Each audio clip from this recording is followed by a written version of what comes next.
Good evening. I'd like to call to order the Paramount City Council meeting of December 13, 2022.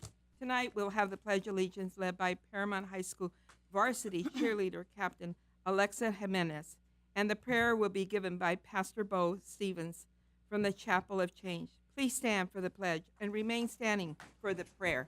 Thank you.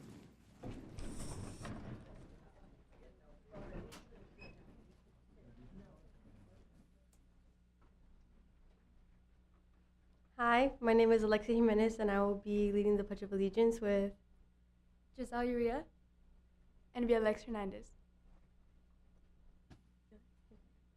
I pledge of allegiance to the flag of the United States of America, and to the republic for which it stands, one nation, under God, indivisible, with liberty and justice for all.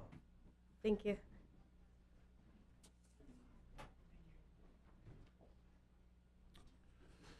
Let us all bow our head and give God glory and honor. Lord, we just thank you for this the greatest city in the LA County, Paramount. We give you all the praise and all the honor, Jesus. We pray that you would bless the city council, bless our mayor and vice mayor, but most of all, you bless us with your peace, and that peace would reign in this city. The disciples asked the Lord, said, show us how to pray. He said, this then is how you should pray. Our Father who art in heaven, hallowed be thy name. Thy kingdom come, thy will be done, on earth as it is in heaven. Give us this day our daily bread. Forgive us our debts as we forgive our debtors. Lead us not into temptation, but deliver us from evil. For thine is the kingdom, the power, and the glory forever. Amen. Amen.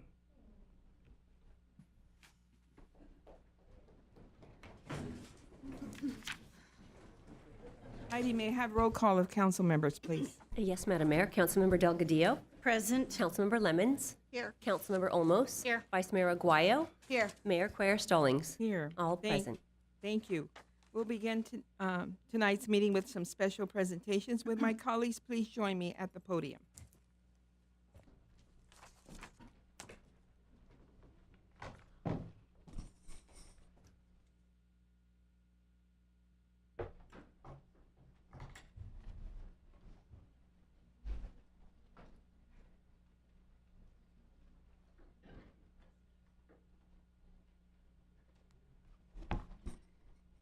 It's a great night at City Hall in Paramount. I'm happy to see all of you here tonight. Good evening. I'm sorry, going back. Okay.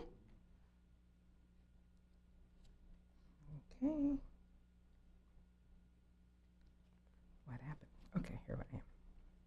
Good evening, everyone. Thank you for joining us tonight. Right now, we're going to recognize some wonderful members of the Paramount community. Will Alexa Jimenez please come back up? Alexa is one of the captains of the varsity cheer at Paramount High School and led us in the Pledge of Allegiance. We're celebrating the cheer program tonight for a few reasons. First, they are remarkable volunteers for so many of our city events, and we appreciate their dedication to Paramount.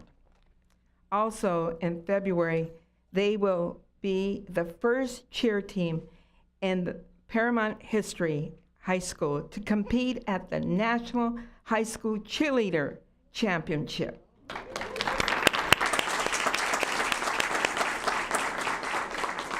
This is the most prestigious cheerleading competition in the country. And not just anybody can enter. Our girls earn their way in with their talents and determination.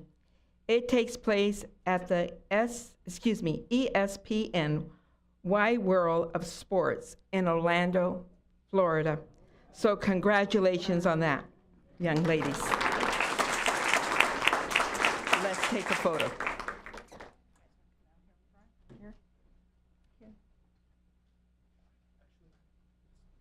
There? Okay.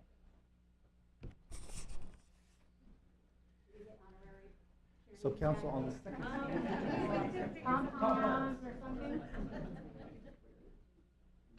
Captain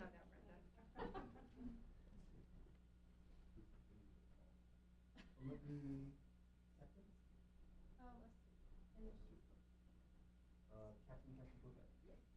Captain Coquette. Captain Coquette.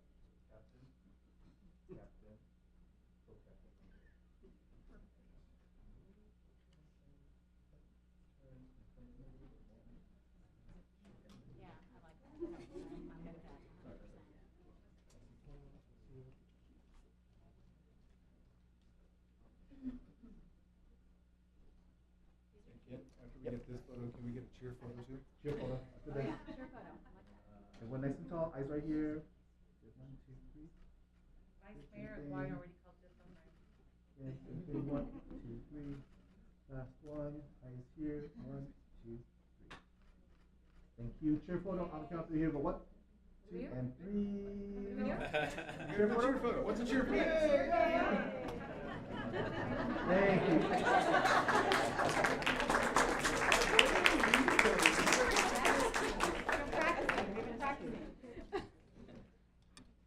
Once a pirate, always a pirate.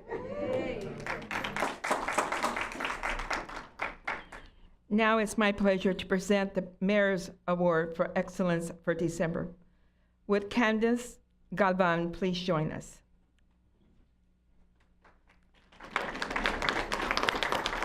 The city has a large public art collection with 65 pieces all over town. That works out to roughly 13 exhibits per square mile, includes a few murals. Many of our murals are decorated utility boxes on our streets, taking something dull and making it beautiful. Candace has been one of the most productive artists starting in 2006 and completing dozens of projects in Paramount. Her work can be seen all over Southern California with more than 150 projects ranging from small to utility boxes to 3-story buildings. She says Paramount is her favorite city to paint in. The community is so appreciative and friendly. People stop by while she's working to bring water, snacks, and ask if there's anything she needs. Regarding the importance of public art, Candace notes that it produces many emotions in the viewer and makes the world a more colorful place. She certainly has brought color and beauty to our city and many places, and has brightened the daily lives of our residents. I am so grateful to give her this award.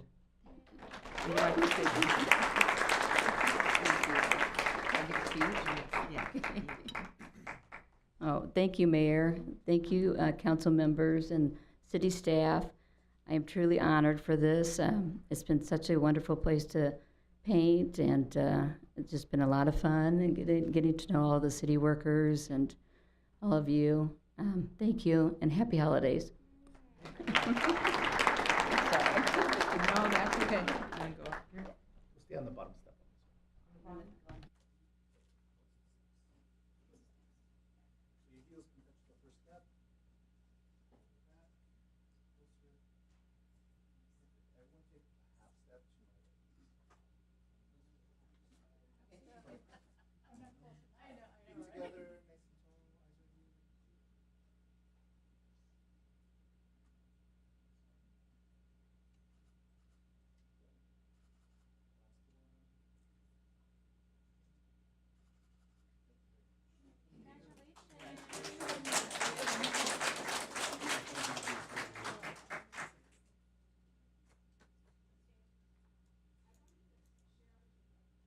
Wanted to share with you a little story about the art for Candace. So one of the first boxes that she painted was the little stand right there that says Paramount that's down by the pond. And it said at one time on there, I don't know if it still is, but it sold chestnuts and hot chocolate. So realistic looking. My mother sent me down there to go buy her chestnuts and hot chocolate. And I was down there looking all over. I can't find it, Mom. I can't find it. And she goes, it's right there in the corner. You can't miss it. And it was so realistic. I walked up to it. I go, but there's no one here to help. That's great. Thank you. That's a very cute story. Now we'll be honoring the special event volunteers. Paramount puts on a lot of special events throughout the years for our resident, throughout the year. Staff members from different departments do an outstanding job of producing them, but they wouldn't be successful without a huge amount of help from our amazing volunteers. Tonight, we are celebrating those who work on our fall events. Each group will receive a certificate of recognition. Will any representatives please come up as I call the name of your group? Our Halloween festival had more volunteers this year than ever before. The following Paramount High School: the ASB, boys soccer, boys wrestling, cheer, the Corsairs, girls volleyball, girls wrestling, the Interact Club, the JROTC, the Leos Club, the Mental Health Awareness Club, and Razas Unidas.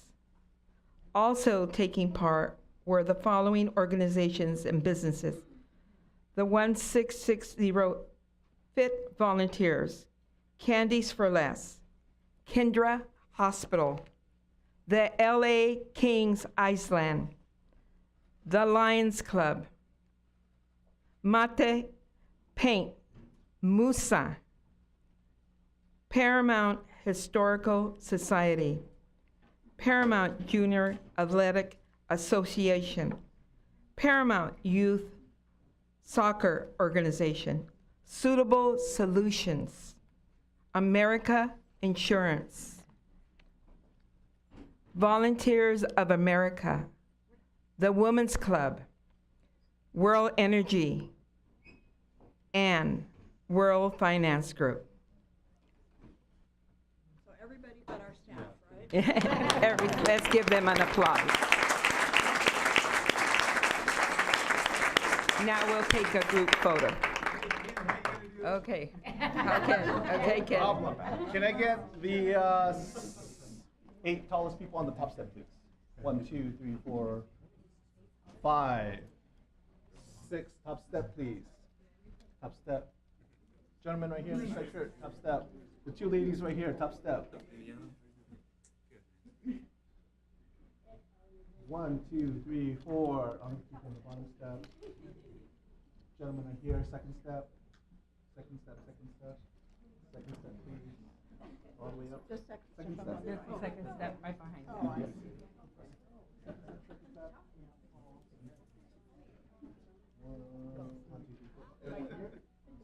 on this side.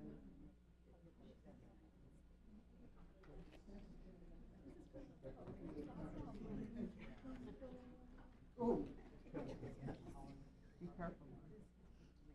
Everyone on this side. Everyone on this side.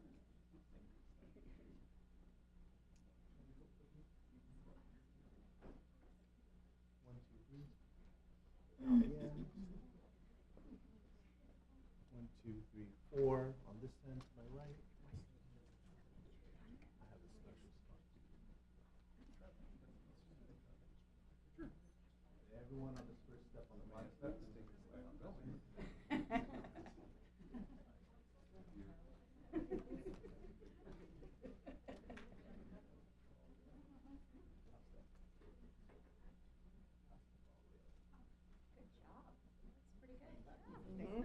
So you That's why he's a photographer. Come on in. Right here, that's it. Everyone else, let me back.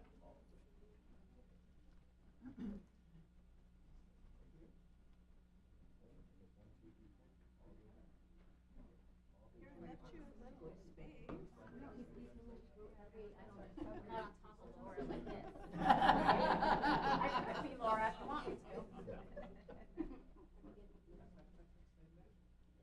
There we go.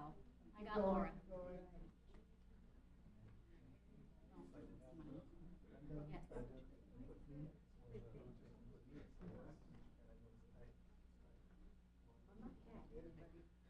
Gentlemen, right here.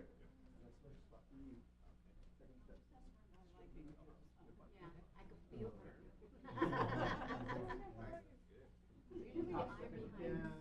Know your heels. All the way down. Good, right here. Yeah. Looks like I'm all over you tonight, see? See how that happens? Okay, everyone can switch. Yeah. We have trouble seeing the view. Yeah. This way. Yeah. Yeah. He said, yeah. Feet together, hands to your side, nice and tall. Okay, I'm gonna mess with you. Yep. Go. After he takes these shots, I'm gonna ask the business group to step aside for a second, and then we're just gonna take a picture with the high school kids. Then high school kids take a seat, and then we'll bring the business folks back in. So we're gonna do 3 shots. This is an amazing shot because this is huge. Wow. And then individual shots.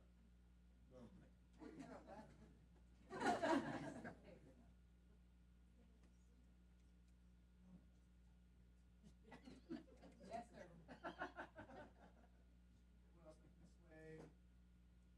Billy, ma'am, right behind Miss Lemons. Could you slide over this way just a little bit? The dark glasses. Lucy? Oh, slide over a little bit more. Nobody can see you. There you go. Keep going. There you go. Keep going. A little bit more. Perfect. And who's next to Lucio? To her left. Cecilia. Yes. This way. Right there. Perfect. Everyone else looking this way. Nice and tall, hands to your side, eyes right here. The gentleman, very top step.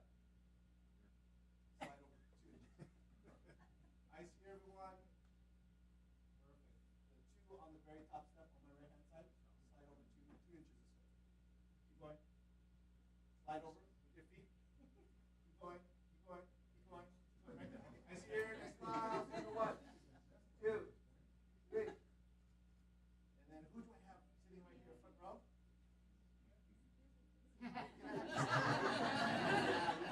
Slide over 2 steps. There you go. Eyes here. Nice smile. 1, 2, 3.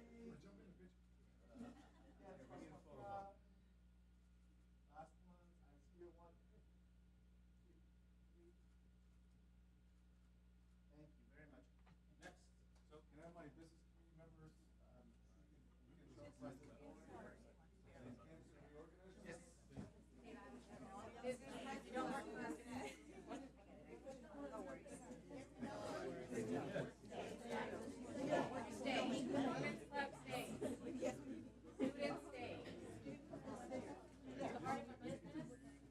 Okay, so this is, if you're part of the high school staying, and a business community, hang tight, you're gonna come back in.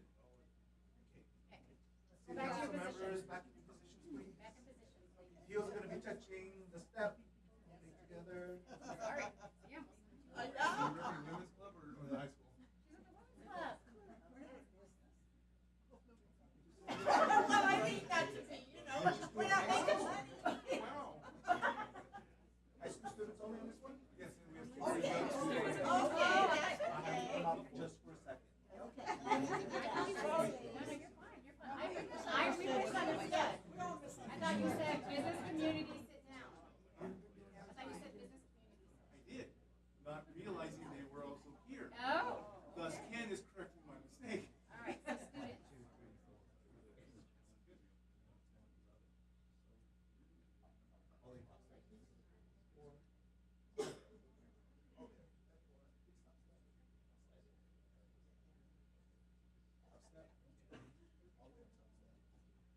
Two in here, 2 of you on the side. Everyone on this, 1, 2, 3, 4, then turning towards the center this way. 1, 2, 3 this way, turning into the center this way.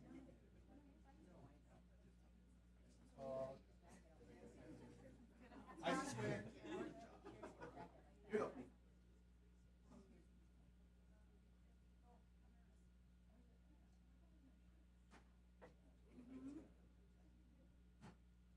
Everyone stand.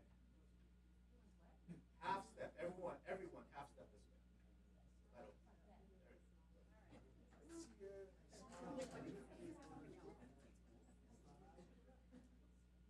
Two on the end. Good. Eyes here. Smile. Again. Nice one. 1, 2, 3. Okay, thank you. High school students out. High schoolers, you can go and take your seat. Thank you. Business community and community members, come on up.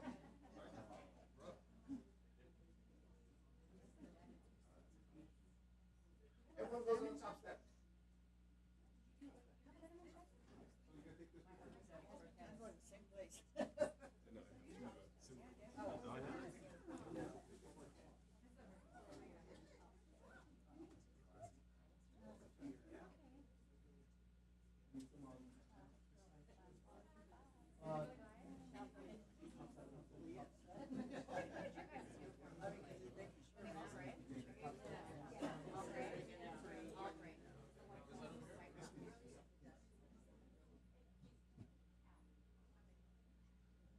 Are you going to anchor candy for us?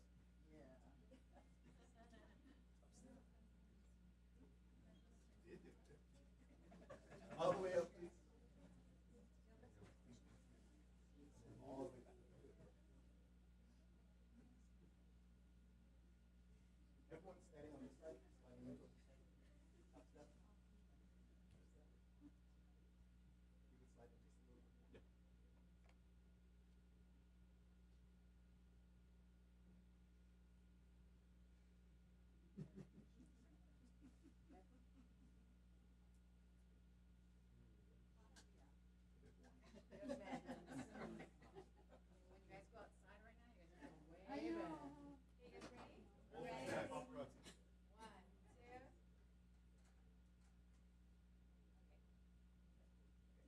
Feet together, nice and tall. Eyes right here, hands to your side. Smile.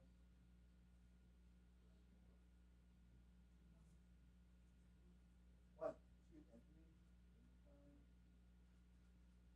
Last one, big smile. 1, 2, 3. Thank you very much. Very good.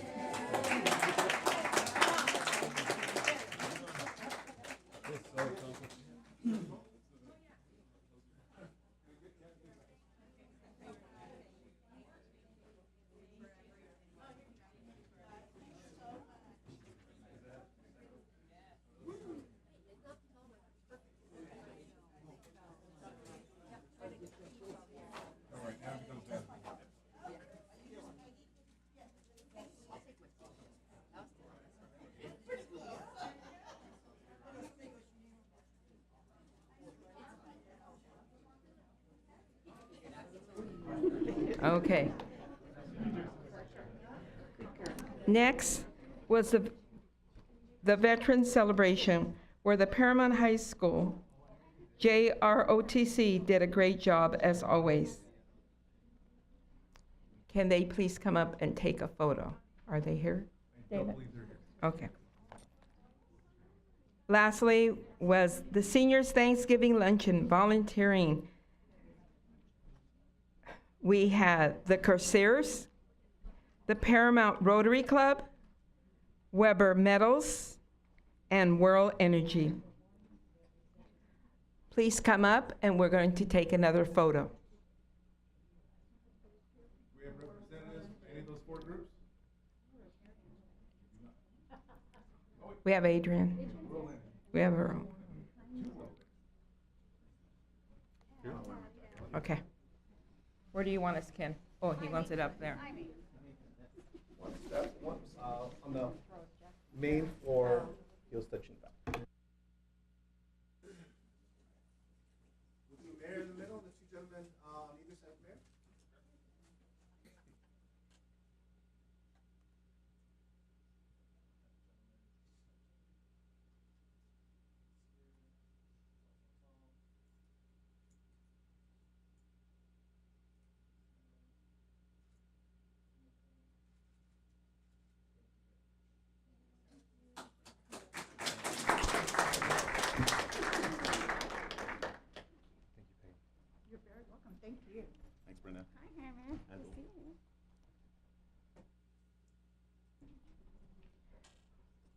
We thank you all so much for taking the time to make good things happen.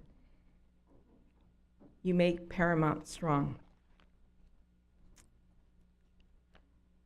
Now, the fall of 2022, the Halloween home decoration contest, judges and winners. Would my good friend Margaret come up, April Villanueva, and Susie Yanis, please come up. Home decorating for Halloween has come to a rival holiday season decoration with elaborate displays.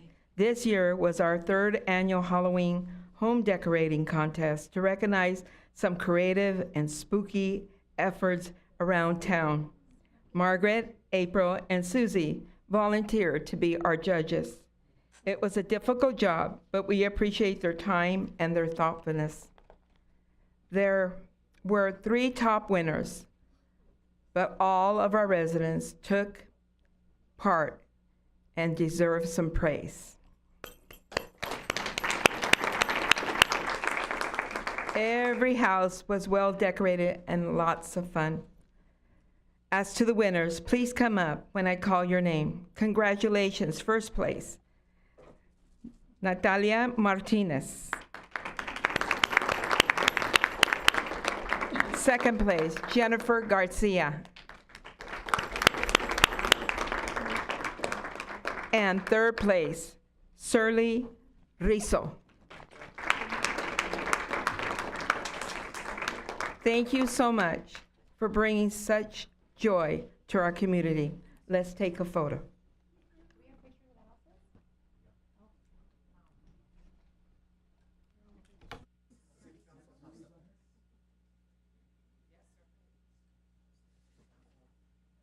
All the awardees will stay on the main floor right here.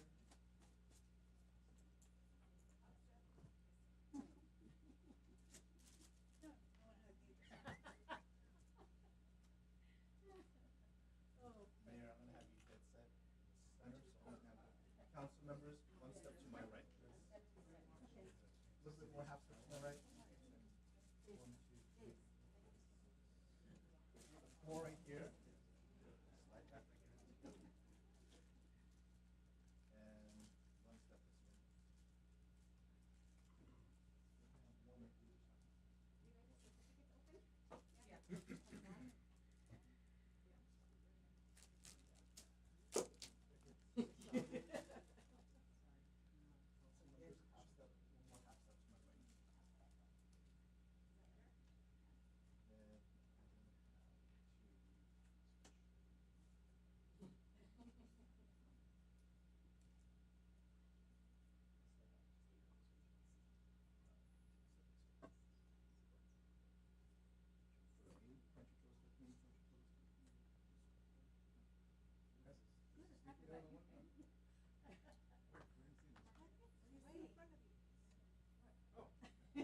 It says Halloween judges. You don't get this sticky note. I get this. Thank you.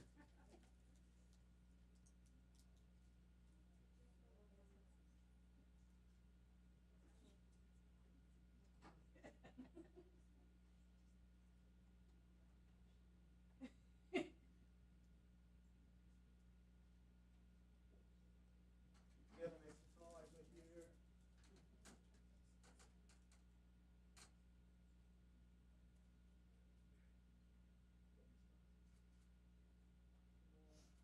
Last one, fist bump, 1, 2, 3.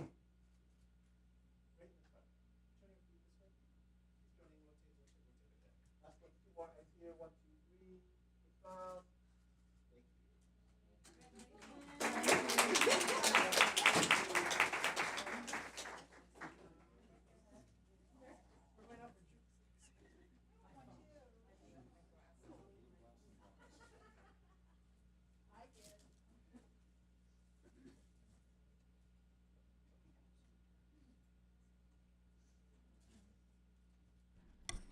Well, thank you all for coming tonight. So that's the end of our public presentations tonight. I want to thank everyone for coming out and making Paramount such a wonderful place. Thank you.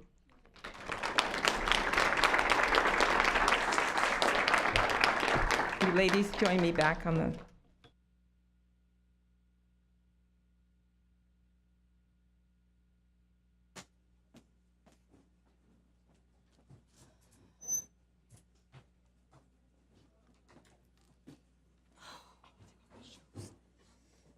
Me too, girl.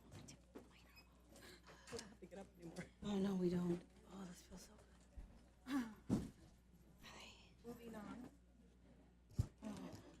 Okay, now we'll be moving on to the business portion of the agenda. Mr. Assistant City Manager, are there any public comment updates from our last city council meeting, sir? Yes, Madam Mayor, indeed, there was one public comment from the November 22nd City Council meeting. The commenter was Alejandro Yanez. He inquired why he is not allowed to show presentation materials on the City Council chamber monitors during public comments. Staff's response is that Section 3H of the city's Rules of Decorum, adopted by the City Council and amended again in January of 2021, states that members of the public are prohibited from requesting city resources or using their own resources, such as flash drives or other forms of electronic media, to exhibit any PowerPoint presentations during public comments or at public hearings. And that concludes public comment follow-up from the previous meeting. Thank you, sir. Now is the time that members of the public may comment on items that are not on the agenda. Andrew, are there any speaker cards this evening, sir? Madam Mayor, yes, we have two comment cards that were submitted. The first is from Eric Shen. If you can please come to the podium. Eric is from Eco Rapid Transit, and he's going to provide an update and an introduction. Eric, are you in the audience? Eric Shen. Okay, moving on to the second comment card. Evidently, Mr. Shen is not here. Zulemi Delgadillo from the California Department of Insurance. Please make your way to the podium. Thank you.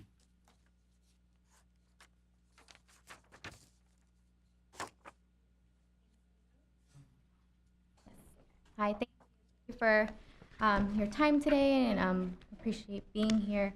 My name is Zulemi Delgadillo, and I'm speaking today on behalf of the California Department of Insurance and Commissioner Ricardo Lara. As part of our outreach branch, today I will start with a brief overview of the department, and also, it's also known as CDI. Then I will introduce the California's low-cost auto insurance program, what it is, how you qualify, and how you can apply for the program. So CDI, the Department of Insurance, we regulate all lines of insurance, including homeowners, auto insurance, life insurance, health, and many more. We also regulate the insurance companies, agents, and brokers that sell insurance.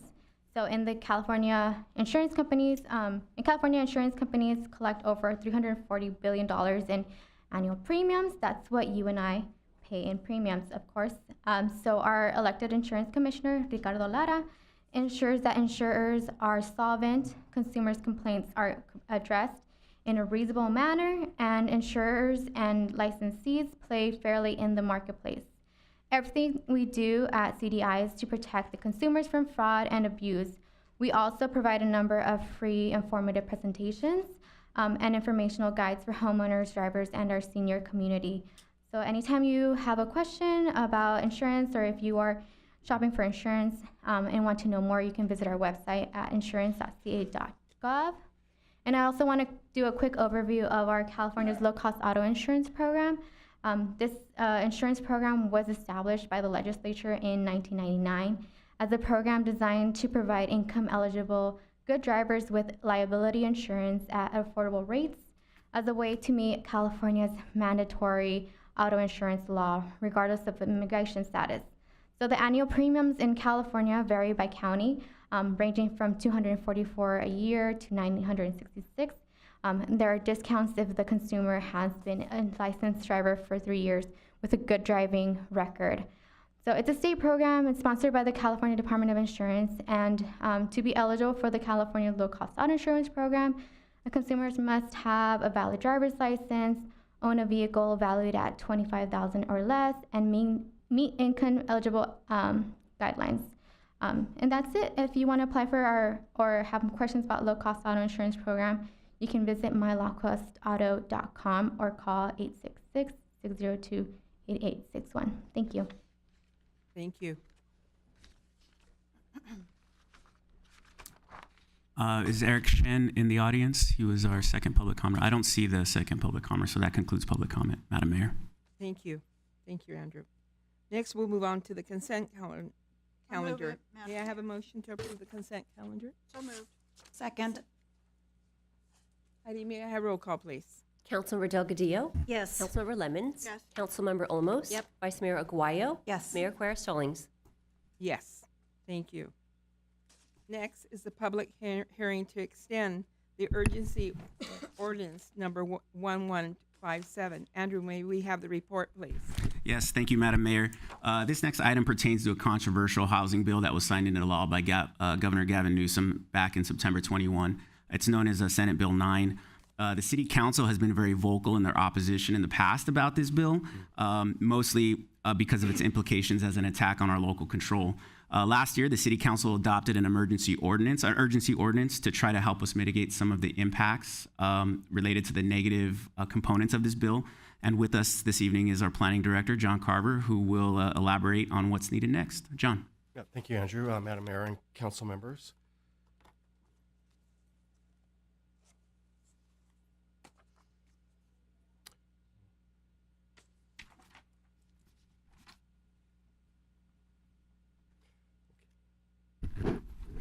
Can we get, Rebecca, can you advance the slides, please? Thank you, Rebecca. And Anthony, can you get the updated remote, please?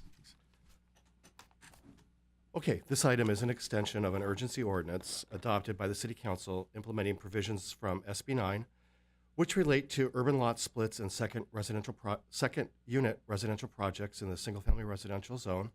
The original ordinance was adopted by the Council in December of 2021. Next. John, I'm sorry, can you speak up just a Sure. little bit? Thank you. It's me. The urgency ordinance restricts SB 9 projects to the single-family residential zone and allows up to 4 residential units per lot. 4-foot side and rear setbacks must be allowed, and each unit must contain a minimum of 800 square feet. The urgency ordinance prohibits short-term rentals and provides for objective design guidelines. Next. SB 9 allows for 2 primary units on a single lot, or a lot split can be done with 2 primary units on one lot and a primary unit and an ADU on the other lot. Next. And we're recommending that you extend ordinance 1157. I'm happy to answer any questions. Thank you. Now we'll open the public hearing for this item. Are there any comments in favor, Heidi? No, Madam Mayor, there have been no comments submitted in favor. Are there any in opposition, ma'am? None in opposition either. May I have a motion to close the public hearing? So moved. Second. Heidi, may I have roll call, please? Councilmember Delgadillo? Yes. Councilmember Lemons? Yes. Councilmember Olmos? Yes. Vice Mayor Aguayo? Yes. Mayor Quer Stallings? Yes. Do my colleagues have any comments or questions? Madam Mayor, I'll move urgency ordinance number 1157. May I have a second, please? Second. May I have a roll call, please? Councilmember Delgadillo? Yes. Councilmember Lemons? Yes. Councilmember Olmos? Yes. Vice Mayor Aguayo? Yes. Mayor Quer Stallings? Yes. Next, we have an update on the traffic circle at Madison and Orizaba Avenue. Andrew, may we have the report, please? Indeed, Madam Mayor.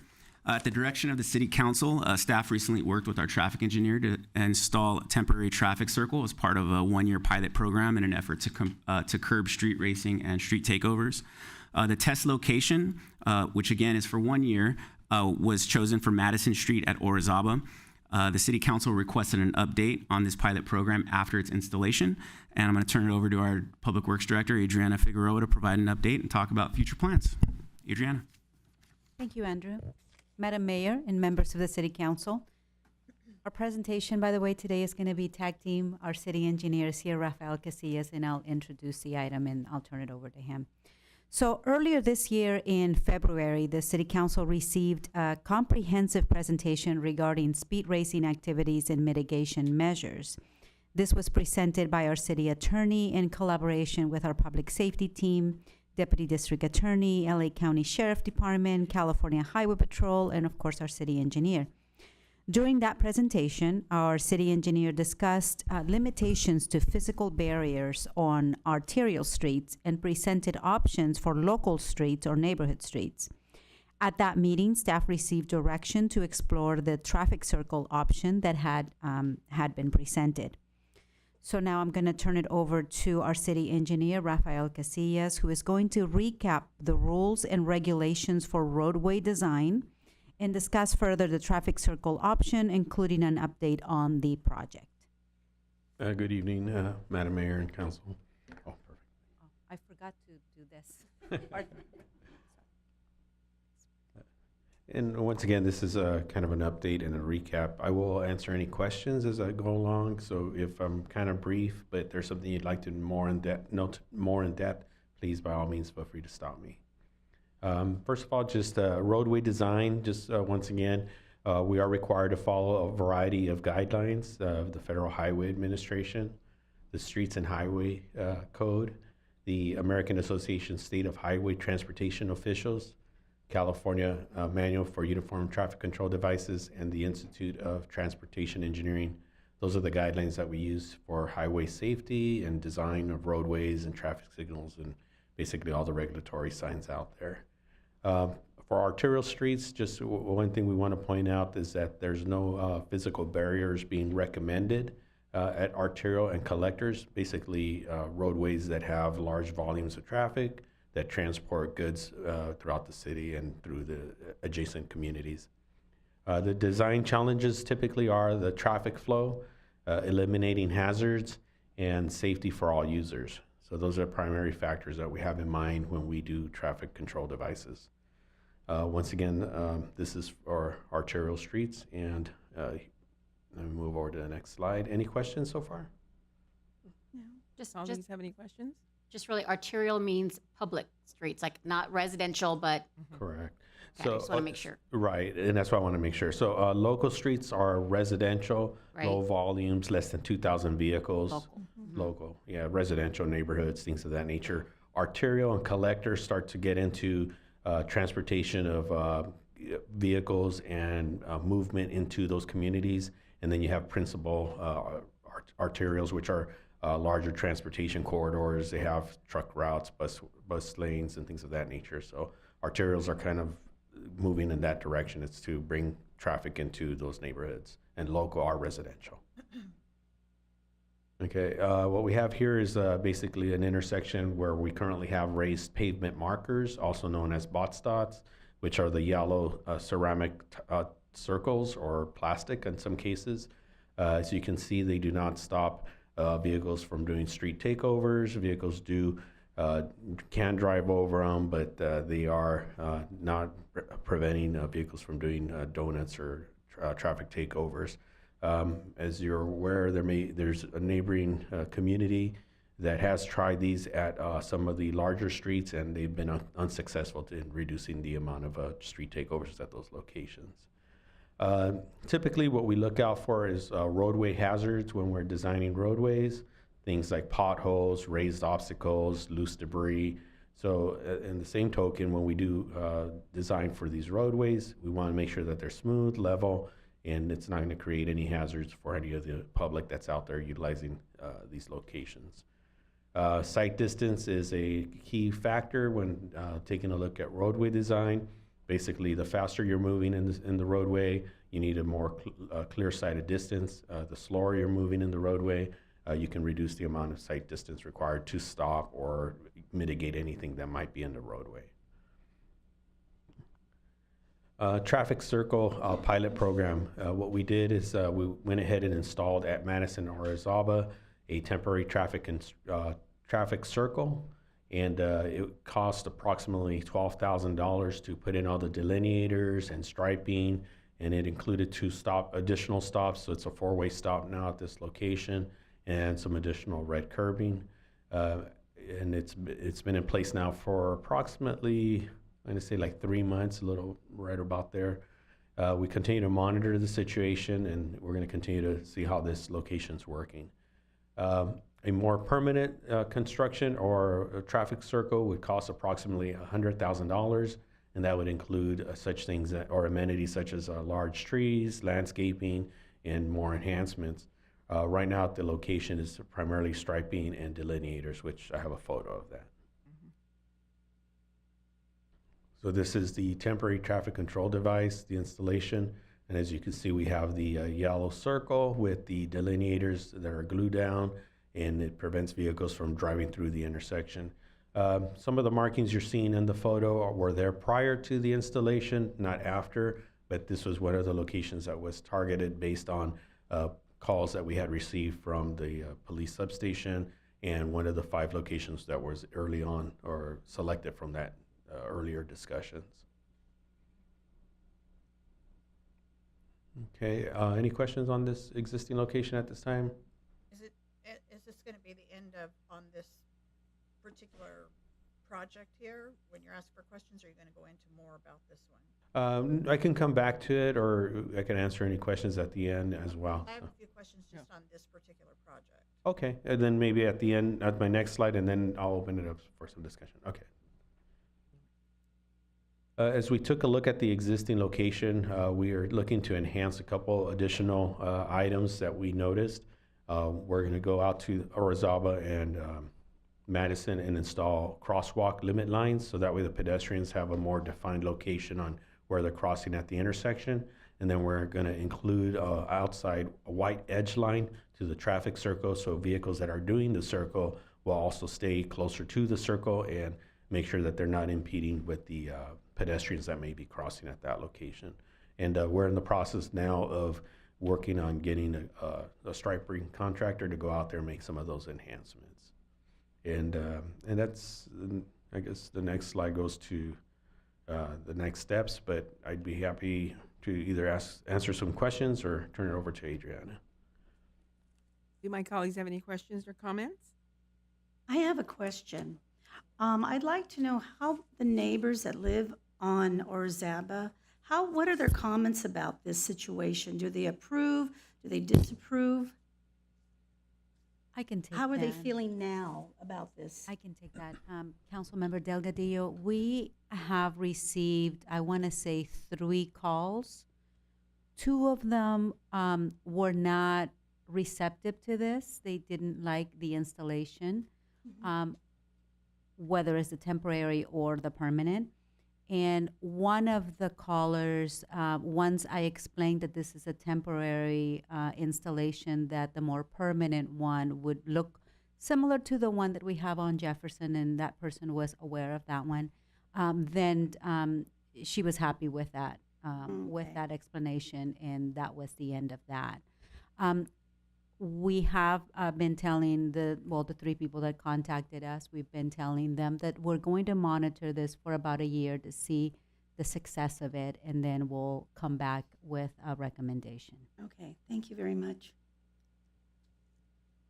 So, first question is, why is it necessary for it to be that large to prevent, the speeding around it? Because, I think it's going to be difficult to go anyway. And the reason I bring that up, and I'm not sure if some of the things that you're planning will mitigate that, but in using it myself and observing other people use it, there seems to be a consistent problem of people pulling past the stop white line, and then the person that goes down into the drainage area to go around has to wait for that person to back up to let them through.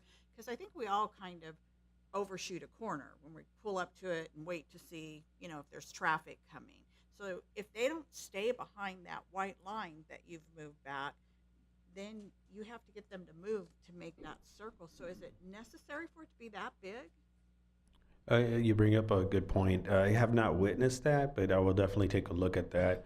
The additional striping should help with that. However, I could see your point. If many of us pull forward, we may be in the path of the vehicle that's trying to do the circle. Yeah, and they're always pulling to the right, like to make a right-hand turn lane, and then the other person's already started around the circle, and they can't get through because it's all so close, so they have to wait for them to kind of back up. I thought it was tremendously helpful once you put those V markers in. Before that, I thought it was really confusing, but that was helpful. But I just thought if it was just a little smaller where you could go around it without kind of going into the gutters, and it would be helpful. So I just wondered if it could be made smaller at all. And then, is there reasoning why this isn't going to push people who make these donuts to the next street down, that, you know, because it's the same format all down that Madison Street. They're all wide streets. They all have some donut marks in them. Are we going to have to do this all the way down to stop this? If there's one, does it prevent them, you know, from, because it's not like that stops the Speedway. They're doing donuts, so you can pull up to the corner of any intersection. I could see if it was for the thoroughfare one, because you're slowing them down like speed humps or anything else. But because they're starting at the corner and there's more corners, what's the, you know, the future look like for that? Or what did you perceive was going to happen, and what can we expect? Right, and I guess going back to the initial locations, we had looked at 5 locations, and this was out of the 5 that were presented as far as calls that were coming in. When you drive, I'm trying to get my streets correct, Madison, there are marks on the other intersections, so it looks like there's a pattern, as well as there's other intersections just throughout the community that have the marks. Does this move that problem to other locations? It may just jump around until something happens with That's kind of reference what to I all was these. wondering. There wasn't some projection. It was like, we're just going to test this here. We're going to see how it does. And if we have to add more, then we will add more. But we weren't thinking that this wasn't going to move it for any reason that I'm not aware of, right? Right, that's correct. We wanted to test one out first and see what the outcome would be, see if people would learn the driving patterns, see the effectiveness of the traffic circle before we come back and propose adding them, if at all, depending on that analysis. That all makes sense to me. I think that it's obvious that it's solving that problem, that particular problem. You can't do donuts there. But I do think that we should, you know, I just assume you guys already have, is why I'm asking, spoke to the traffic engineer. But it doesn't seem to me it needs to be that large to accomplish the same goal. And if it wasn't that large, you wouldn't have this problem of going down into the drainage areas and coming back up and having to have cars interfere. So that would be my only concern if we go to a permanent one, if we see if we can bring it in some and still accomplish the goal. Thank you. Sure. And correct me if I'm wrong, but we are looking at that. The reason why it needed to be this big was to, again, prevent the donut markings from happening. And so it was sort of a catch-22. If you do them any smaller, then you will have people do donuts around that traffic circle. And so it was sort of a, you know, we're going to test and see if this works. When we do the analysis, and if the recommendation comes back to do something more permanent, maybe we can talk to our traffic engineer about, do we have the ability to bring it maybe just by 1 foot, or, you know, very, very small, so that, again, it accomplishes the mission or the goal, which is, again, preventing the donuts. And at the same time, it's big enough. It allows for passage, and it also is big enough. Excuse me, Madam Mayor, prompted one more question. I know not a lot of times do residents give feedback until something is done. Is the goal after we do what was the time frame, 6 months or a year? It's a year. A year. To do a community survey before we put it in? Okay. And I think to Councilmember Lemons, I think me and you had this conversation about a year ago. Is like, you know, how do we tackle this street racing from every angle? You know what I mean? With our ordinances in place, this pilot program, you know, and I think this was a request from us too. I think me and you had a conversation in the middle of the parking lot, you know, that about wanting to have this done. But I just thank you for doing this. I know other cities are coming, and they're going to be presenting actually at the local government commission about our pilot program about this. So that's actually a good question to probably think about. But my question was, what about the parking? Because I know residents were concerned about parking, that we were taking away parking from them. Did we be able to solve that, or was it an issue at all? This one did include red curbing, and I did not receive anything negative from the 3 homes that are, or the 4 homes that are adjacent to that circle. But it does impact the parking. Although at this neighborhood, when you drive the streets, it looks like it's not parking streets. impacted. Okay. So those are probably some things that we have to keep in mind when we select other locations. Is it an area that's traffic impacted or parking impacted, and then how is that going to impact those residents there? Madam Mayor, if I may, Yes, please. and I have a couple. So one of the things that came up actually, and this was at our ad hoc meeting with the school district, when we were talking about the traffic circle, the observation was that there are people that forget that it is a stop and they use it as just like a roundabout. So we actually just, back and forth thought, and I'm thinking maybe, with the new striping and all that, it might help. But one of the observations is that people aren't necessarily stopping either.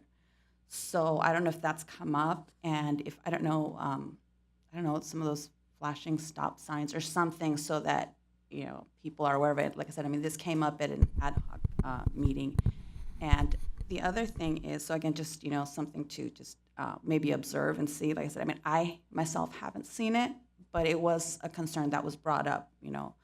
And the other thing for me is there have been residents in that area that I have spoken to, have reached out to me about it, and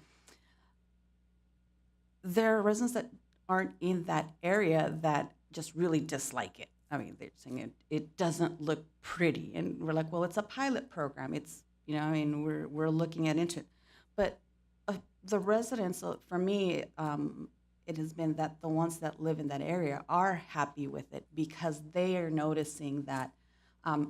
Is it the greatest thing to look at? No, but it's alleviating, a extremely, critical issue, and it's preventing people from getting hurt.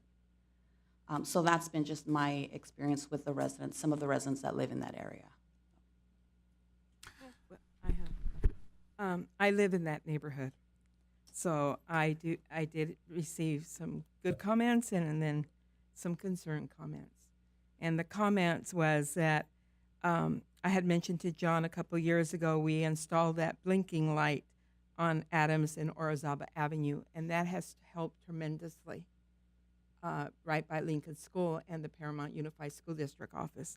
And I had mentioned at the ad hoc meeting that that would be a great idea if we could do the blinking stop signs in that intersection going all four ways, north, south, east, and west. Because my observation and my family's observation and my neighbor's observation is that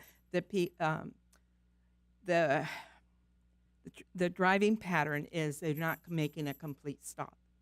If someone might make a complete stop, and the person may be heading north makes the complete stop. The person coming south will not make a complete stop.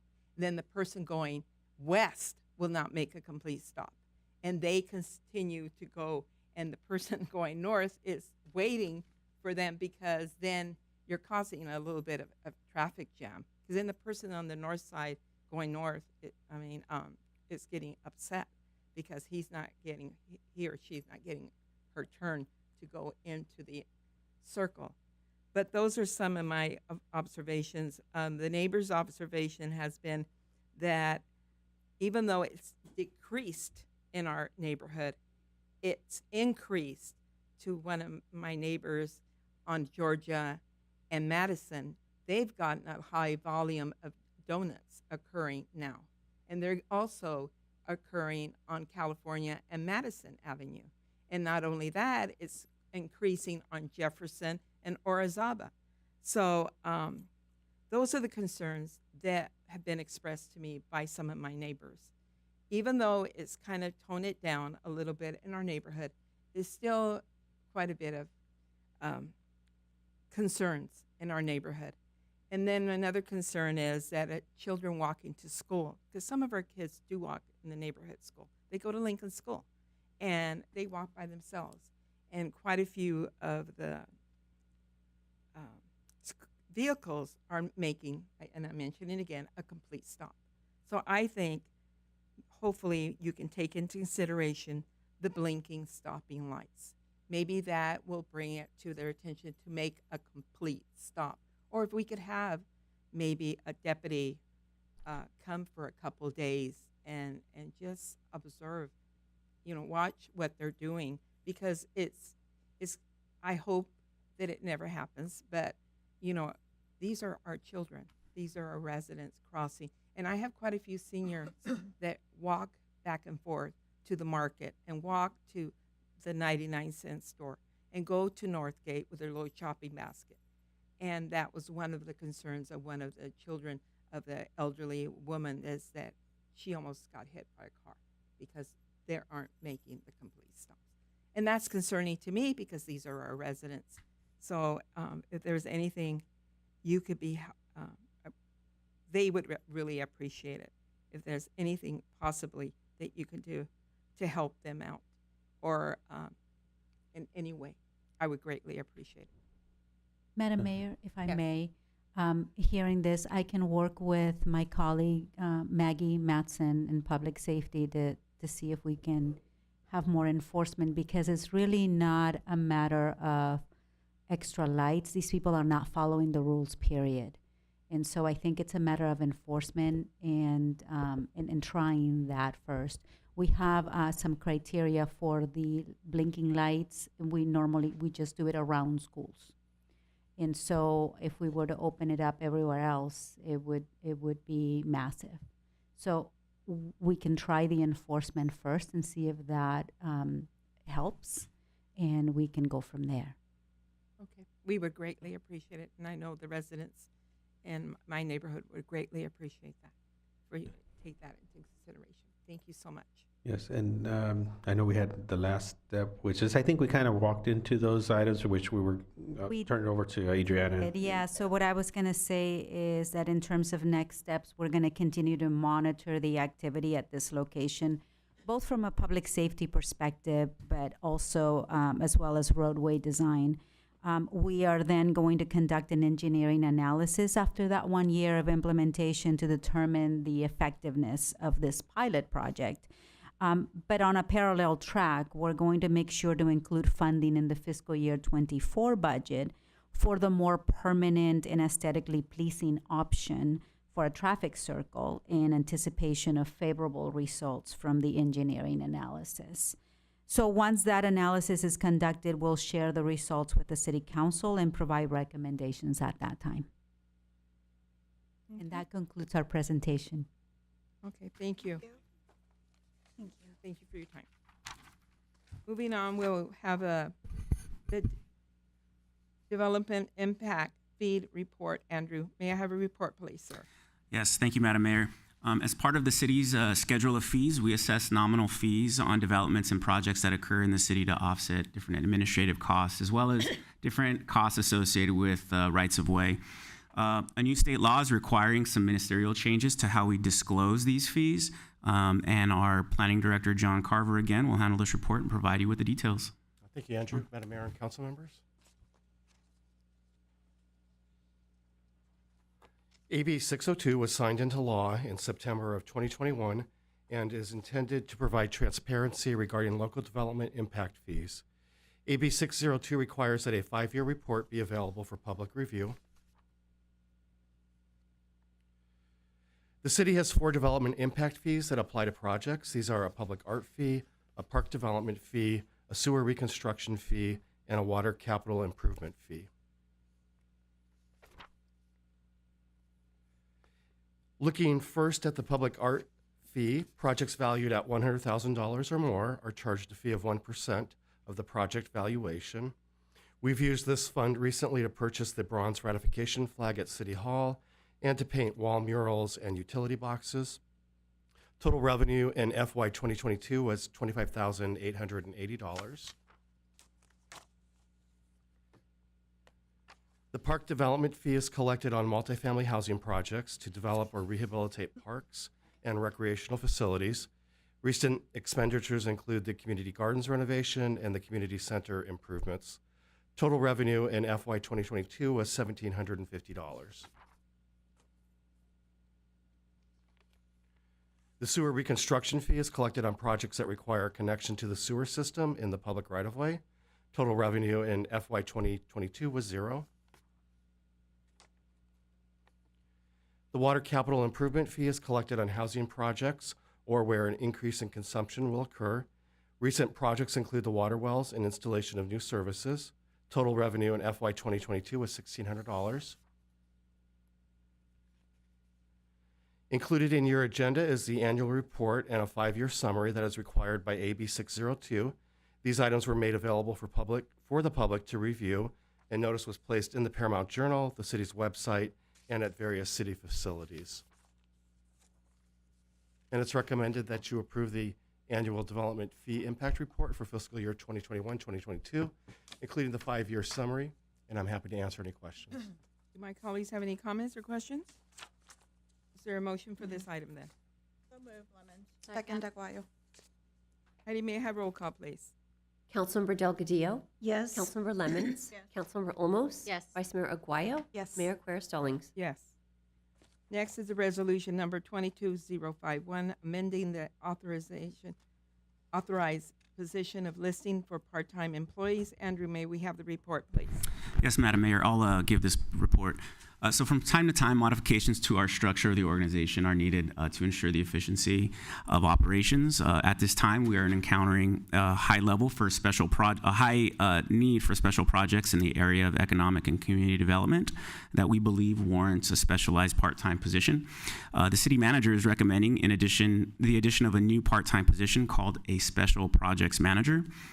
This will be a specialized part-time position that will work on projects that require a professional who is highly skilled and qualified in different municipal trends, processes, and other such needs. However, it will not be a full-time capacity. This special project manager, again, as a part-time employee, will report directly to the city manager and will be responsible for assisting the city manager's office with managing different special projects, activities, and services for the city. Although the city manager has the authority to make personnel changes in their capacity as the personnel's officer pursuant to our municipal code, modifications that impact the city's budget, such as both compensation and the authorized position listing, must be approved by the city council. So with that, it's recommended that the city council, 1, authorize an increase to the current budget in the amount of $64,434.80, and 2, read by title only and adopt resolution number 22051, approving an amendment to the city's authorized position listing for part-time employees. I'd be happy to answer any questions you may have. Do my colleagues have any questions or comments? Just one quick question, Madam Mayor. Is this an ongoing position? So once it's filled, will it keep going? Or is it just like a... Yeah, as is the case with all of our part-time positions, they're at will, so it's as needed. Got it. And in this particular case, they'll have very specific projects they'll be working on. Okay. May I have it? Anyone else? Move the item. May I have a second, please? Second. Delgadillo, second. Heidi, may I have roll call, please? Councilmember Delgadillo? Yes. Councilmember Lemons? Yes. Councilmember Olmos? Councilmember Olmos? Oh, yeah, it was the S. Yes. Sorry. Yes. Vice Mayor Aguayo? Yes. Mayor Quer Stallings? Yes. Next is the award of contract for landscape maintenance services. Andrew, may we have the report, please? Yes, as part of our community's long journey over the many decades to transform from what a RAND report once labeled us as an urban disaster area, we've come quite a long way. And a major component of that makes Paramount the beautiful gem that it is now is our lovely landscaped medians and just the general landscaping that we have. As visitors come into the city of Paramount, the one thing they always talk about are the lush trees and the greenery of our medians. So it's a very important characteristic that we, hold very proud.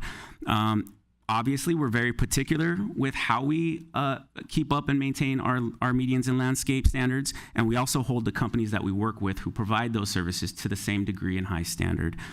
So given that our previous contract for landscape services is ended, Public Works Director Adriana Figueroa is here to present to you our recommendation for the next contract for landscape maintenance services. Adriana.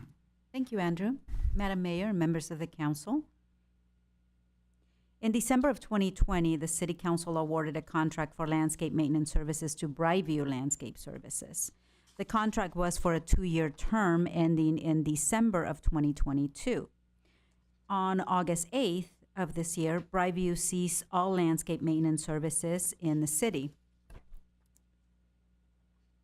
At its meeting on August 16th, the City Council adopted resolution number 22042, identifying the termination of the contract by Brightview as an emergency as defined in Public Contract Code Section 1102, and authorize the city manager to procure emergency landscape maintenance services on a temporary basis until the request for proposals or RFP process was complete.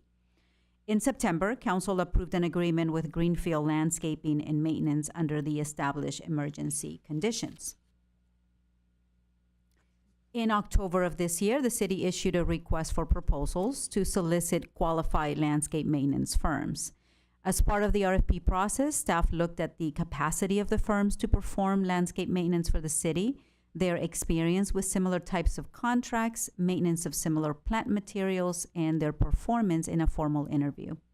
This process allows the city to select a vendor based on the totality of the firm's experience, responsibility, and their capacity to provide the service. 5 proposals were received on November 8th. Bids range from around $692,000 to close to $1.3 million annually. We interviewed 3 firms. Essentially, we took the 3 lowest responsible bidders and interviewed them. Each interview focused on the firm's experience with similar services, history in the industry, their specific quality control practices, and their ability to provide the personnel needed in order to successfully perform under the contract.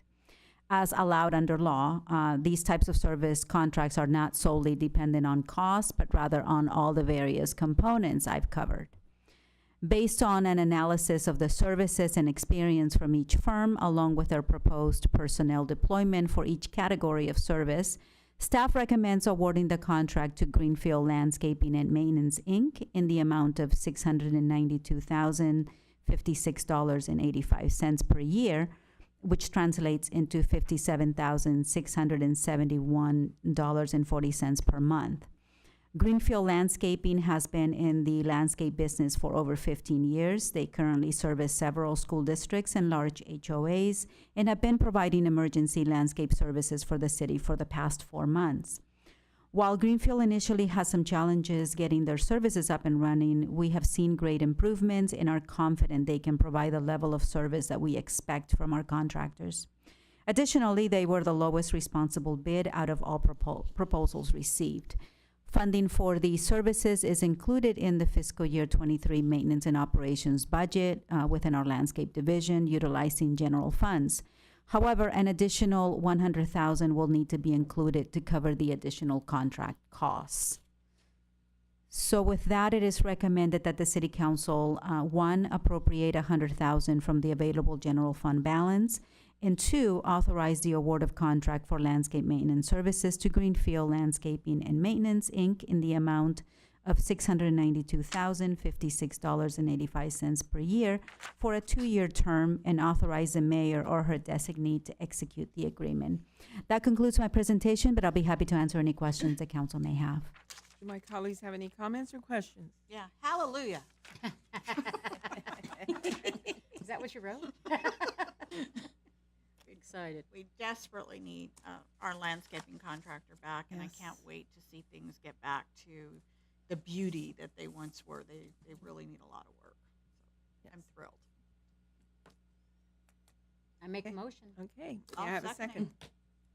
Okay, Heidi, may we have roll call, please? Councilmember Delgadillo? Yes. Councilmember Lemons? Yes. Councilmember Olmos? Hallelujah. Vice Mayor Aguayo? Yes. Mayor Quer-Stallings? Yes, of course. Our next item is a proposed renovation to the Elks War Memorial Circle. Andrew, may we have the report, please? Indeed, Madam Mayor. We're considering the idea of renovating and refreshing a small but very, very important part of our war memorial just outside of City Hall.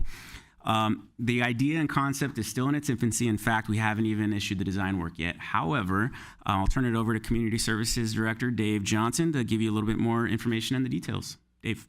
Thank you, Andrew. Mayor and council members. So I think everybody obviously knows that there is a war memorial adjacent to the City Hall building here.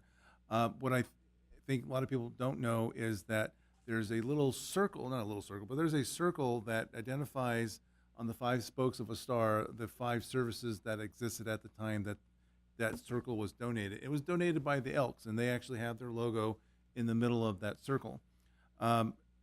We also, I think a lot of people don't know, there is now a 6th force in the military. There's a 6th military branch, which is the U.S. Space Force. It was formed in 2019. So that actually puts that memorial that does need a refresh, but it also is out of date. So we're looking at a proposed renovation for the Elks Memorial Circle, and I'll show you what that looks like in the next slide.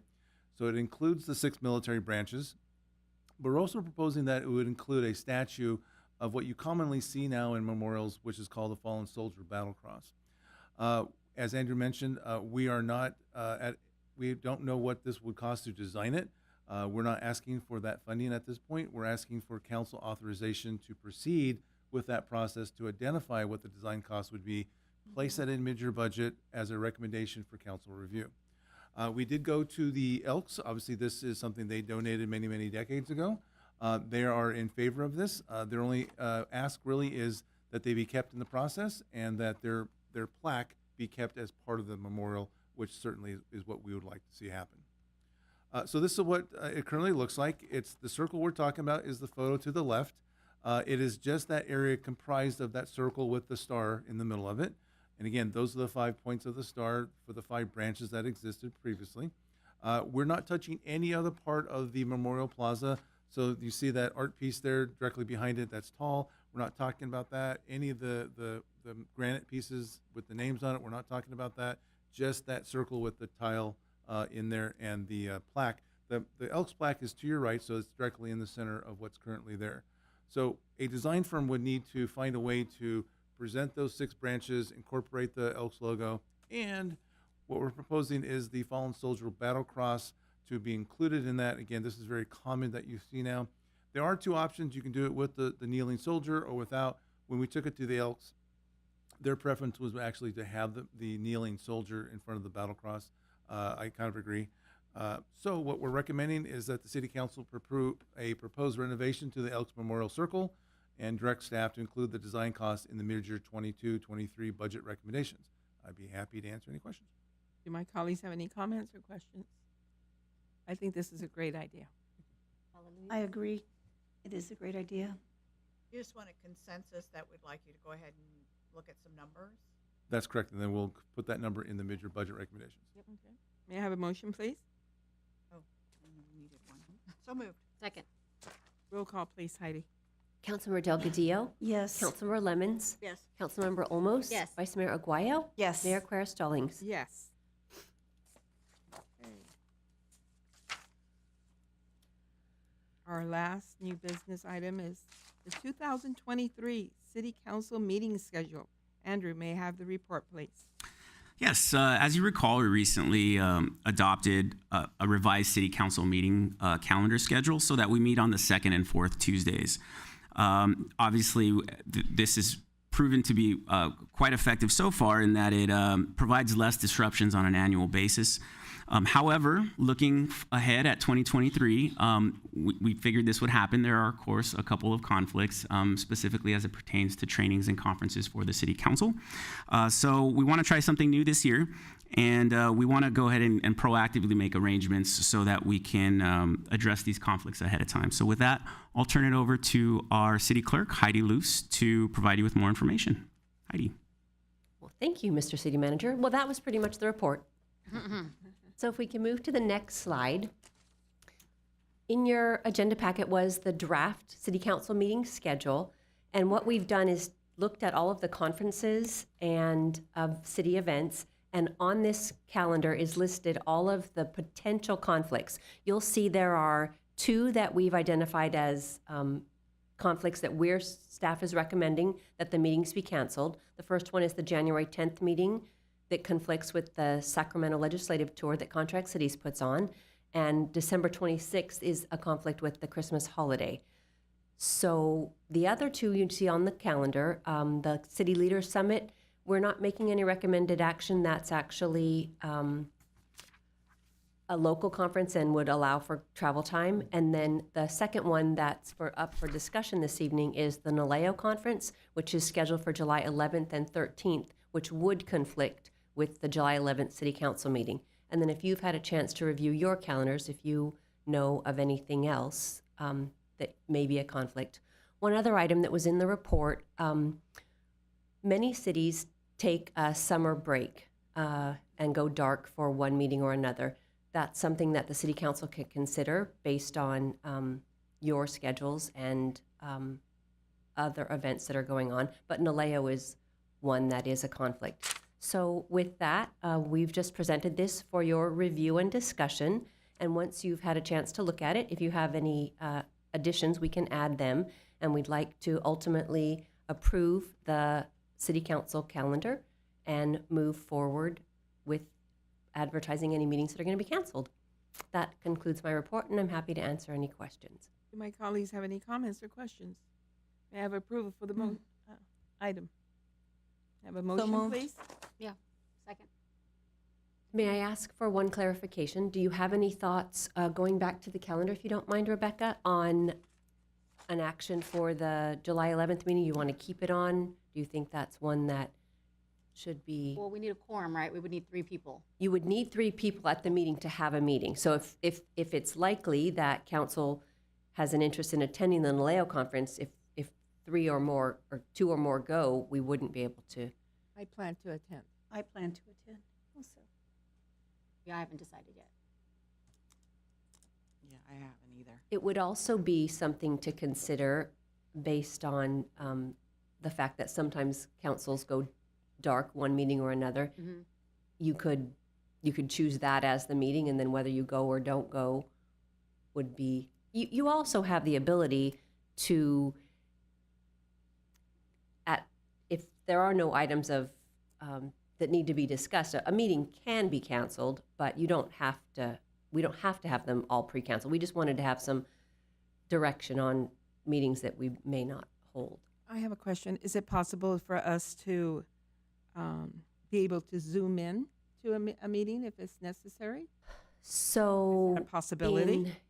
In July, today it's different. In July, the meetings regarding zooming in are going to be a little bit different. It has to be pre-approved that you're going to zoom in, and it also has to be for a specific set of reasons. So it can't be a vacation or something like that. I would think for a conference, that would be one of the authorized reasons why a person could zoom in, but not any reason. We are going to have a meeting though, July 25th, That would be a reason. right? Correct, yes. So, Oh, I can mean, we you go can dark in July? Yeah, just go dark on the 11th and move everything to the 25th. That has to be taken care of. 11 days can't, right? 11, 12 days, something like that can't make that much of a difference. Then we have the holiday too, right? July 4th, so there must not be. Yeah, but that shouldn't affect us. 'cause Right, now- right. I'm because just we're saying now like the agenda 2nd heavy. and the 4th Tuesday. So Right. I'm sorry. I would move that we go dark on the 11th. Okay. I agree. May I have a second? Mm-hmm. Sure. May I have roll call, please? Councilmember Delgadillo, Yes. Councilmember Lemons, Councilmember Olmos, Yes. Vice Mayor Aguayo, Yes. Mayor Quer-Stallings. Yes. Okay. Now we'll move on to the environmental sustainability section of the agenda. Mr. Assistant City Manager, may we have the report on the purchase of air monitors, sir? Yes, indeed, Madam Mayor. During their presentation, where they provided an update on our air monitoring program, a few meetings ago, our air monitoring consultant brought to the City Council's attention that a few of our monitors were broken. Staff went ahead and took a look into it, and our Planning Director, John Carver, will provide you with a report and our recommendations on moving forward. John. Thank you, Andrew. Madam Mayor and council members. So in July of 2017, the City Council authorized the purchase of 5 air monitors to test for hexavalent chromium. This was in response to testing that the AQMD did, finding high levels of hexavalent chromium in an industrial area of the city. The city air monitors were purchased to supplement the testing being done by the AQMD. The monitors were purchased from Mesa Labs for a total cost of $43,836. We purchased what are called 2 Omni battery-operated monitors and 3 PQ100 plug-in monitors. The 2 battery-operated Omni monitors are located on Vermont, south of Harrison, and in front of Aerocraft. The 3 plug-in PQ100 monitors are located at City Hall, Gaines Elementary, and Lincoln Elementary. Over the last several months, we have had issues with parts failing on the PQ100 monitors and also with responsiveness from Mesa Labs in repairing these monitors. The City Council directed that new monitors be purchased. Our air consultant, TMB Systems, recommends replacing the 3 PQ100 monitors from a manufacturer named Tisch Environmental. The Tisch monitors measure hex chrome the same way that the PQ100 monitors do. The cost for 3 monitors from Tisch Environmental is $28,465. AQMD has reviewed these monitors, and they are similar to the PQ100 monitors. AQMD did suggest that we do co-location testing to ensure that the Tisch monitors get similar results to the PQ100 monitors.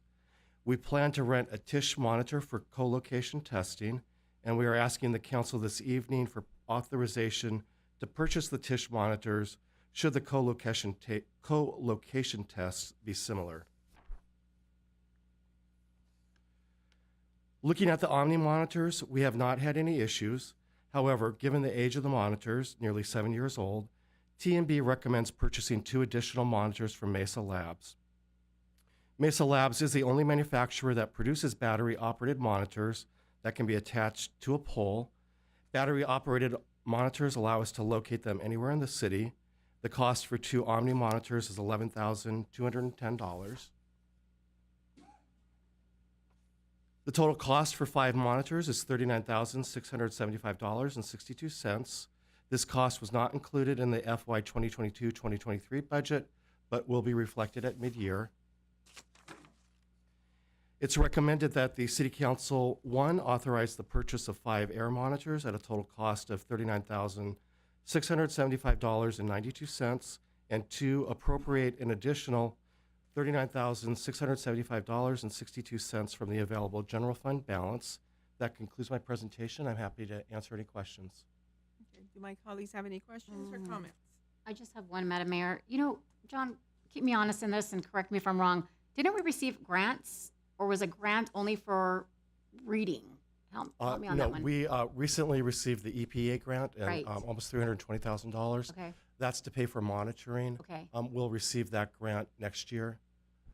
So this would be an authorization request to purchase air monitors, which would not be covered by the grant. It will not be covered No. by the grant. No. Okay.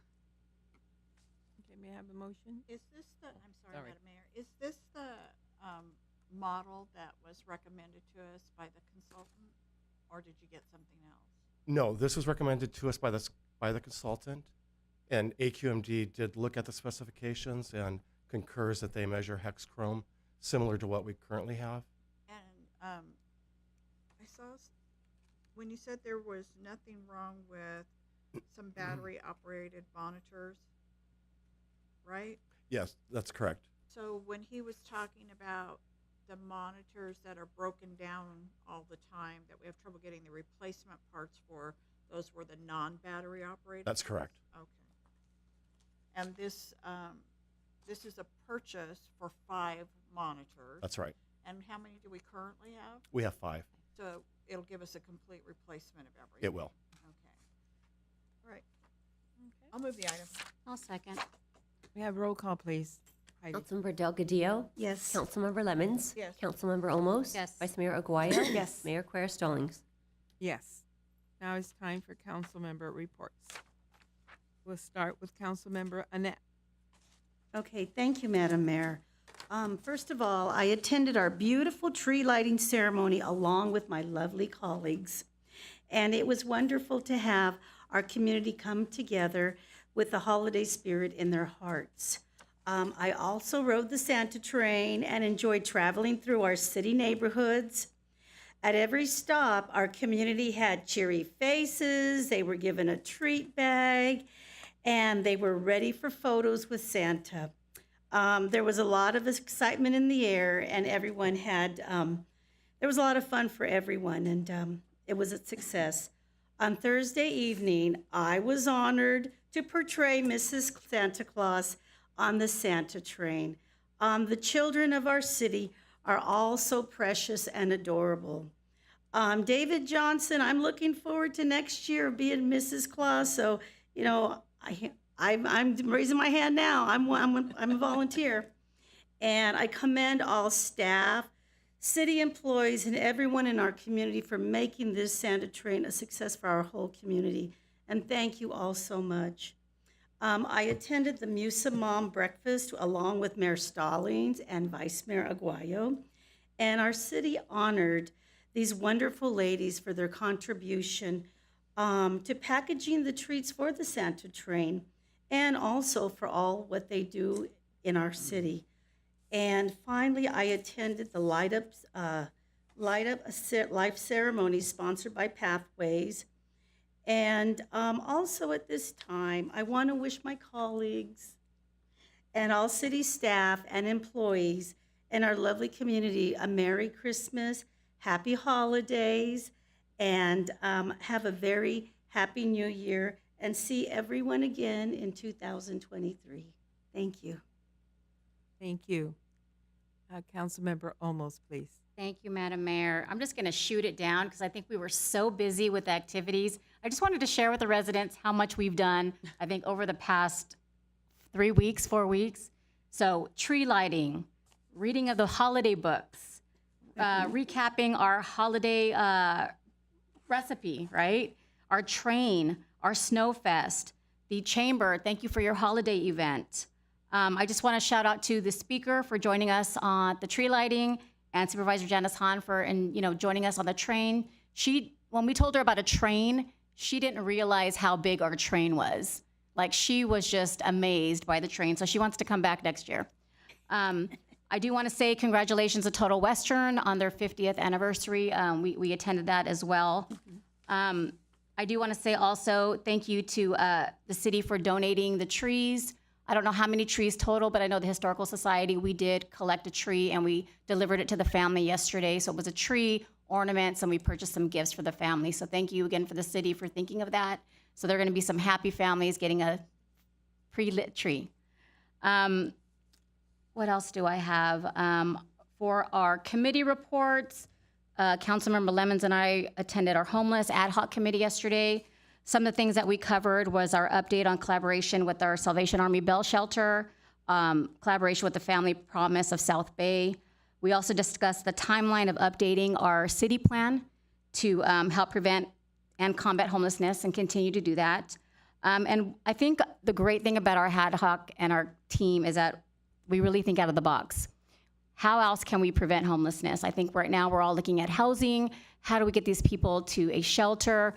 But I think a good discussion that we had yesterday was how do we help them, the ones that have mental health issues? So I think that's kind of our next step. Maggie and Steve, again, you guys are doing a great job. So thanks for doing the homework, and we look forward to the next meeting to see what you guys come up with on the mental health collaboration with MED and LA County Sheriff's Department. I just want to say again, as Annette mentioned, happy holidays to the staff, to my colleagues, to the residents, to the business, to the faith-based community. I hope you have a great Christmas, and we'll see you guys in 2023. Oh my God, right? That's all I have, Madam Mayor. Thank you. Councilmember Peggy Lemon. Thanks, Madam Mayor. Like everybody else, I just want to say Santa Train, as always, fantastic. And I think that probably one of the biggest eye-openers for the guests that we had on the train this year was how incredibly hard you all work. It's just amazing, and they just can't believe you cover the entire city. You hand out how many apples, how many candy canes, so really something else. The tree lighting was amazing. I only heard one negative comment, which was our decorations in front were a little too high, so it cut off appearance of some of the dancers, some of the balloons. So just next year, let's keep it at the level so that people can see the dancers on the stage. I particularly liked the new Paramount light, where always getting confused with Paramount Studios, and with that new light, we might start getting confused with Hollywood, for all we know, because that was really fancy. I thought that was like totally beautiful.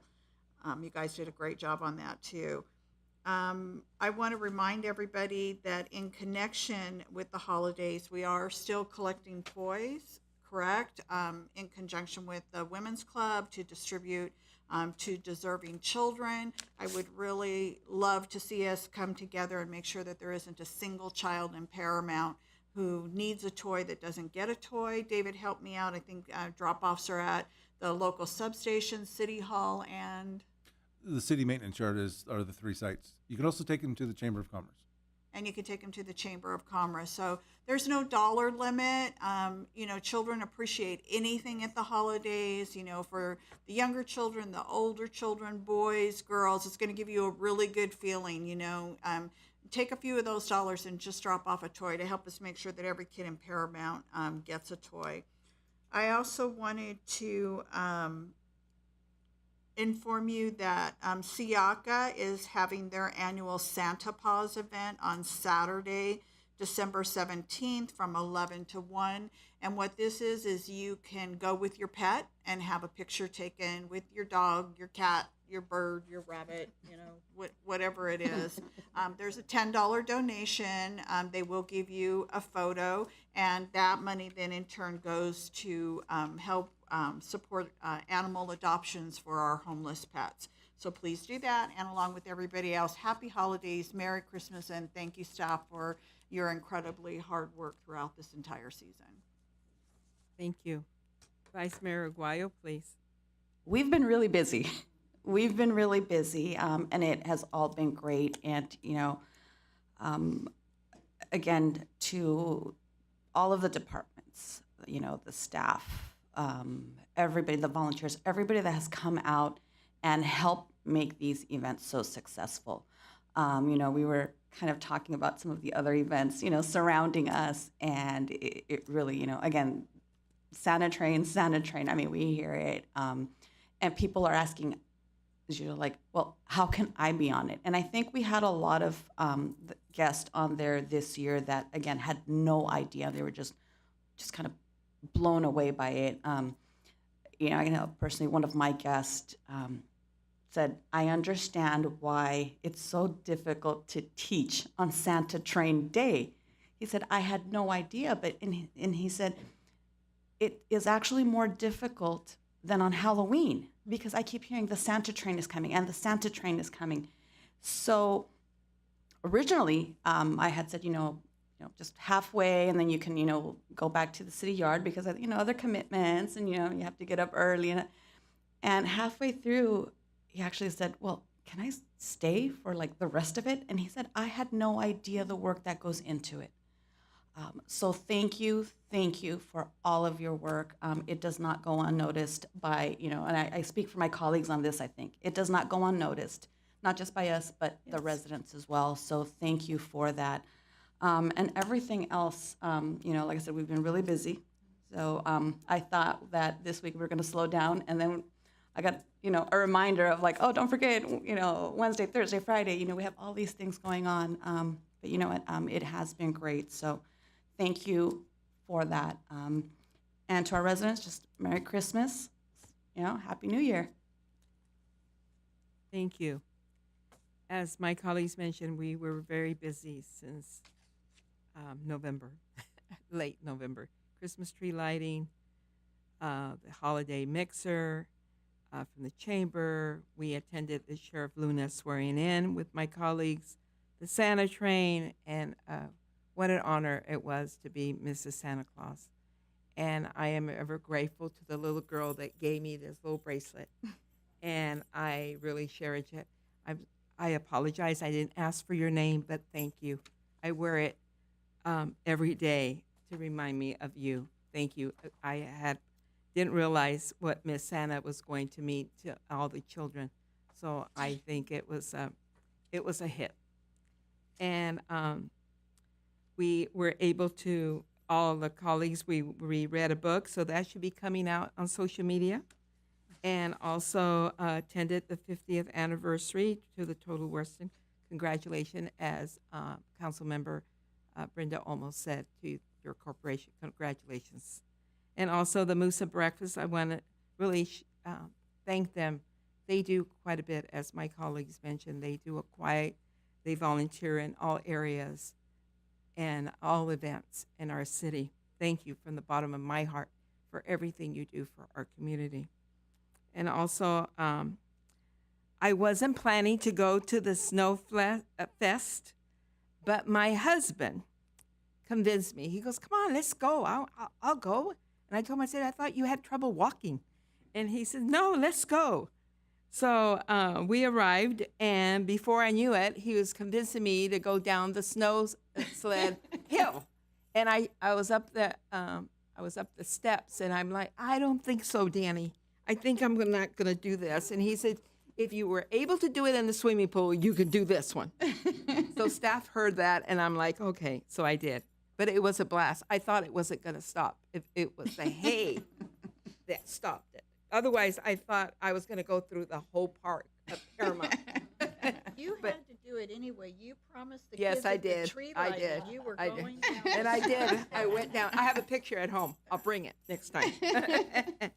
But anyway, it was a blast. I had a blast. And I'm very grateful that my husband convinced me to go ahead and do it. And he was one to also told me, "You said you need to keep your promise." That's right. So, and I also attended the Pathways event last night. It was very touching. It was beautiful.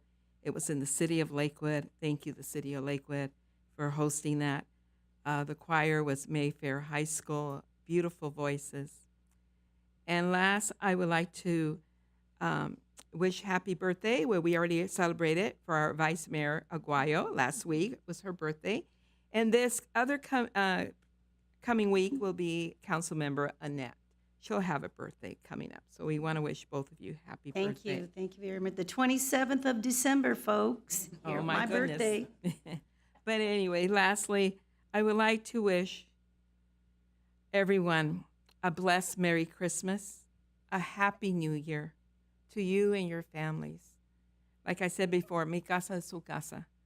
Happy Hanukkah, happy Kwanzaa, whatever holiday you celebrate, I just wish you nothing but the best. And also, and Happy New Year. God bless you all. And now we'll move on to the staff report. Andrew, please, can you give us the staff report, Andrew, sir? before you start, may I just do one last thing and just give a shout out to Nicole Duckworth, who Yes. brought each of us these adorable little gingerbread teddy bears. Thank you, Nicole. Yes, Very yes, thoughtful, yes. very sweet. Can't wait to eat him. Thank you, Madam Mayor. Thank you for letting me join you this evening. It was a pleasure, and I'm glad it went well. So, but in the same spirit of appreciation, I'll just make this fast. I just want to share how remarkable it was to see everyone come together over all these great events. I mean, both residents and non-residents. It was truly something to see. And if you haven't experienced it before, it doesn't matter how grumpy or grouchy you are, how much traffic is out there holding up during rush hour. Everyone is smiling and waving, and it just changes the whole vibe. So seeing all of you get into the spirit, as several of you as Mrs. Claus, was just incredible. That definitely added a whole different element of energy and pulse. So it's really great to see. Undoubtedly, it's all of this collaboration between you and your vision and your leadership with staff and all of these amazing volunteers. So kudos to everybody. I do want to just talk briefly about something we tried new this year that I think is so just wholesome and warming. Is on our social media this year. We have quite a number of staff who are born and raised Paramount, and we had pictures of them from when they were little kids with Santa and the Christmas Train, and we did a really cool collaboration with our social media team to do before and after pictures where we featured them on our social media, and it was just an absolute hit. But what it really goes to show you is just the commitment of this community, the pulse that flows in everybody's veins for the holidays.